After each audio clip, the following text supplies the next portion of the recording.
It's the #1 show in the streets. Hoodrich Radio with DJ Scream. #1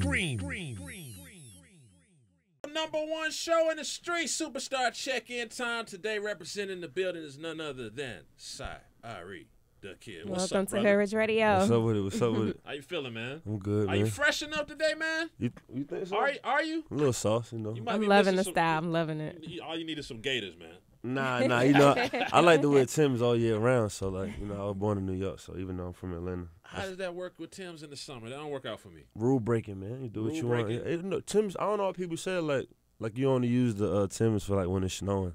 It's a fact. I got these from Neiman Marcus. You can't even get these in the store. Okay. Oh, yeah, those are You know what I'm saying? limited edition ones. Yeah. So, I love Timbs, man. I like buying all of them, so. Right. Congrats out top on the new situation. Yeah, appreciate it, bro. If everybody doesn't know, you ink with Cash Money, correct? Yeah. Okay. Woo. That's what's up. Congrats on that. Long time coming, too, man. You've been putting in massive amounts of work. Too much work, man. Yeah. How did that situation come about? Like, how did you get on that radar, and how did you solidify that situation? I did my Before the Heartbreak album. I did I was sitting down with a bunch of labels. This was like last year, and it just none of that shit just made sense, bro. So I just I never really been too thirsty for like just to sound like that. But then as the year passed, I wanted to level up. I just felt like it was time, and I had a couple things on the table, and just bumping into Bird with my new management, my man Travis. He was already kind of doing business with him for like 20 years. He had a tour bus company and shit like that, major touring. Right. And so I just felt like it made sense. Like I was already kicking it with Bird for a couple months. Plus he was already fucking with a lot of niggas that I already fucked with. Right.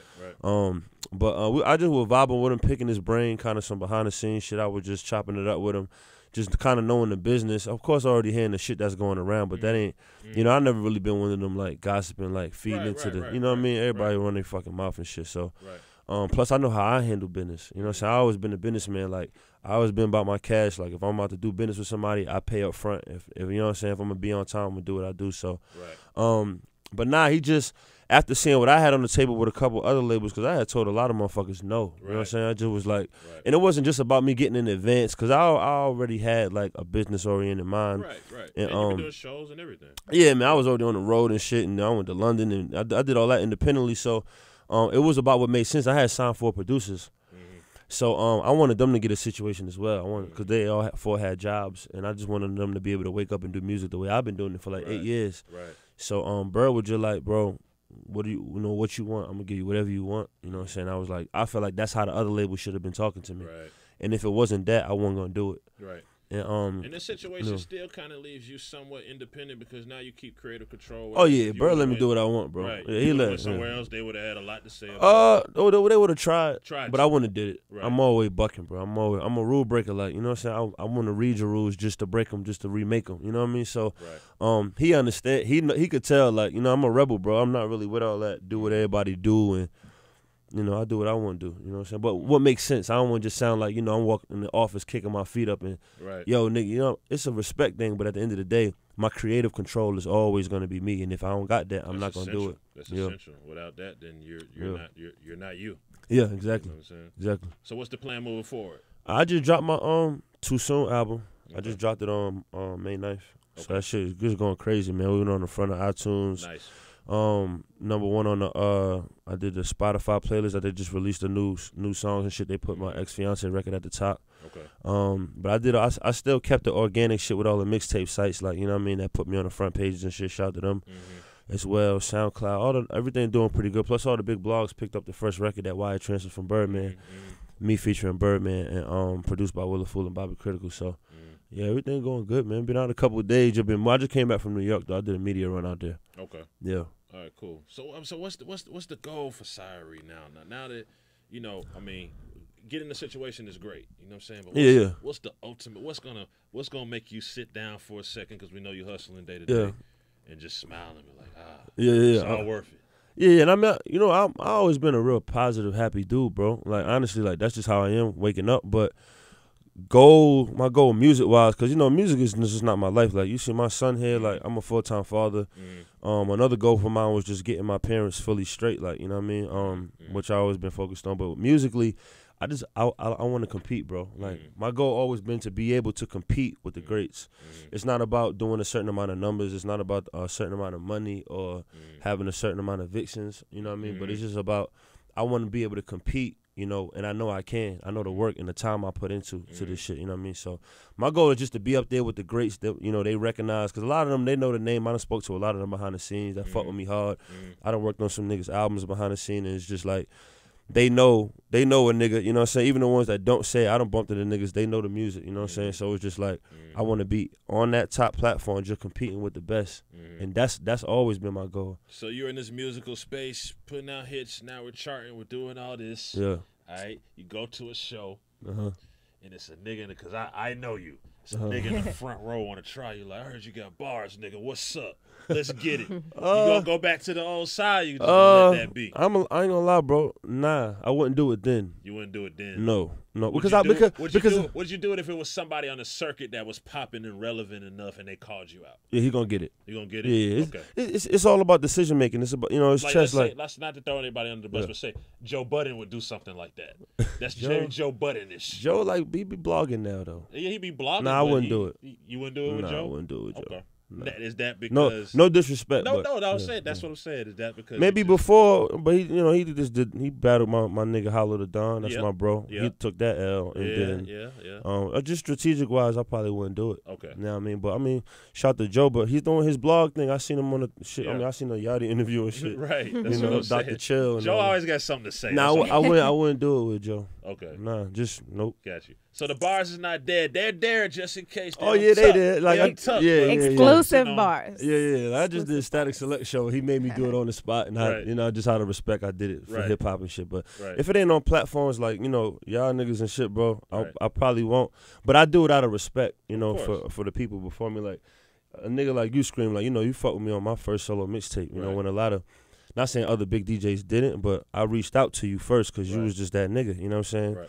And I respected your grind. I was like, bro, let me just reach out to him. And you chopped it up with me, told me what made sense, and we did it. You know what I mean? So a nigga like you could always just pick up the phone, and anything you ask me, I'm not gonna think about it, and I'm not gonna feel like, let me ask my manager. This is on camera now. Yeah. Come on, bro. You know how I'm rocking, bro. Tell me that, and then, I'm not done, bro. Because I handle my, when them big dudes in the labels and stuff, and the management tries, focus on being an artist. No. Yeah. Like don't know. Yeah. Like don't tell me focus on being an artist. Why? So when when other people handling the business, I don't see what's going on. Right. And I don't no. Fuck no. Right. I make my own decision, bro. Right. And we'll come together as a team. Absolutely. So of course, like what I'm saying is concrete, bro. Absolutely. We know that. Yeah. What's some other talent under you we should look out for? We know you spoke of some producers. Yeah. I got my 4 producers: Tony, Illa, Not Your Average, and Dub the Prodigy. And I also my artist J. Deep. He just did Sway in the Morning, killed that shit. Okay. So he just dropped his first joint called Resistance, doing real good in the hip hop lane though, more so. And then Tony and Illa, they produced the joint for First Take on Travis Scott last album with him and Bryson Tiller. So I did writing on that, and they produced that. Okay. So I'm just and they did like most of the shit on Too Soon, man. So they're really, really good, man. Plus they did their pub deal with Cash Money and shit like that. So they're coming up though. We ain't gonna overbrand it. We gonna let it go organically to the the music get out there, let it buzz, and then y'all see who they are. What's the best piece of advice Bird has given you so far? The best game? I'm gonna be honest. Like a lot of the shit that he told me, it's not even much about the advice. I think it's about how I observe the nigga. Bird is one of the smartest niggas, like without talking, that I've really seen. It's like I'm not really too much big on it. One thing I do love about Bird is he respects the creative space of an artist. Like he not gonna come in there over. He'll give you his opinion if he think it's dope or not, and he'll go out the room. You know what I'm saying? But I seen Bird. It's how exclusive he keeps himself. You know what I'm saying? Like we had a meeting. He showed up late than the motherfucker. That's another thing. My main thing of 2017 is just not being available. Like I don't want to be that available for nobody. I don't want them to think that I'm that available. You know what I'm saying? He showed up to a meeting maybe 6 hours late, and then he came. It was like 4 a.m. at like Hit Factory, and he showed up with like hella niggas. You know what I'm saying? Security, his street niggas. You know what I'm saying? His whatever. Yeah. Meeting lasted like 30 seconds. I'm like, this nigga came out the bed, bro, for like a 3-second meeting, moving like the mob. Right. And I just respected it. Then me and Money Man went to G5 in Miami. It's another situation. And he's like, we was outside getting all his niggas. We walked in with like maybe 40, 50 people. And he only came in there for 3 minutes. We was outside getting their niggas together for like 45 minutes. But when we got in, he was boom, boom. Same thing for the Grammys. We did a party. It was all the celebrities upstairs. Him and Tony Braxton walk in. We walk in and do the red carpet. He walked in. He does a full circle. I turned around and nigga was gone. And I was just real like, walkthrough. Yeah, see, I peep shit like that though. Like, yeah, like I'm not the nigga that's just trying to get on a private jet with him. He might have started the walkthrough. Yeah. I've seen him The do that. walkthrough He game. Started the He has walkthrough. this hands down strongest walkthrough game I've ever seen. It's literally, I'm finna walk I've through this. ever motherfucker. seen. Like walk through. Yeah, bro. So it's like that type of shit that's my advice. Other niggas look at it, they looking to talk to the nigga and looking for him to tell him what to do. And I'm just watching. I'm just watching Holmes, bro. And it's just like I peep that shit, bro. Smart nigga. Absolutely. So that's the advice I take, bro. Sorry, tell everybody about this Too Soon project. Yeah, man, Too Soon out now. It's out on all the platforms. You can stream it for free. Go download it, pay for it, however you want to do it. It's everywhere, man. How long we gotta wait to the next project? I actually did Too Soon and After the Heartbreak kind of at the same time. So I'm about to do After the Heartbreak. Maybe I'm gonna drop it kind of a little after, out the blue. Right. Just kind of getting some shit on the table with some of these large platforms, like a lot of the, big apps. They want to get it exclusive. So I'm just gonna see who's gonna bust the best check and most promotion, and we gonna hit them. What kind of car you gonna grab, man? I know you don't like the top material items, man. I mean, I got a brand new i8, but I bought that before the deal. Okay. Like, so that I don't want to put like a lot of niggas. They see me with the butterfly doors coming, and I chromed it custom and shit. So it's on my IG, but that had nothing to do with my deal. That was just shit I did on my own. So what's the car? What's the car? This is the car I want. I got it. You got it. It's outside. That's it. You it's already got it. It's outside, right, bro. Cool. So now we talking jets. Next. Private jet? Yeah. I just got on the private jet for the first time. I fuck with that shit is expensive. Right. That's what I'm saying. He scratches like, nah. We gotta get this money. It's funny, like, cause like even with like Bird, like before fucking with him, I seen he used to post this shit a lot, like on IG, and I'm like, damn, all these niggas getting on the plane. You know what I'm saying? But when I experienced it with my management and shit, and we did the private jet, and I seen the receipt, and I'm just like, a lot of these niggas don't ask, yo, what did this shit cost? They just ride away. True. And I'm like, bro, this shit is expensive, but these niggas do this shit like going to the store. Yeah, it's like a cab. But that's the thing, bro. A lot of these niggas just want to hop on a wave, and then when shit bubbling down, and they want to go, so this nigga didn't do this for me, or. That private jet shit is real. That's a whole nother bracket. Yeah. The car shit is easy. Speak it, man. We getting private jets. We'll PJs, get it 2017, 2018. Private jet shit is crazy. Yeah. What's like your fashion inspiration? Like we was talking about your Timbs earlier. I love the link bracelets. You can leave those here with me. Yeah. This has to be a chain. Like I like doing weird shit. Yeah. Like I'm gonna be honest. Like when I first started getting to the club shit, I never really cared about fashion, but even though I like it, you know what I'm saying? Like when I first was going to the clubs and I wasn't fully an artist yet, I was rocking basketball shorts, slippers. Niggas that on the north side that know me, I was rocking slippers, basketball shorts, and a promo shirt, and had CDs in both hands. I couldn't give you that. So it like, but like I said, it's time. Everything is timing. Yeah. And when it come time to me to get fly, I could do it, and I'm gonna shit on the nigga standing next to me. So it's like I did this on my own. I don't got no stylist, and I don't got no, you know what I mean? So.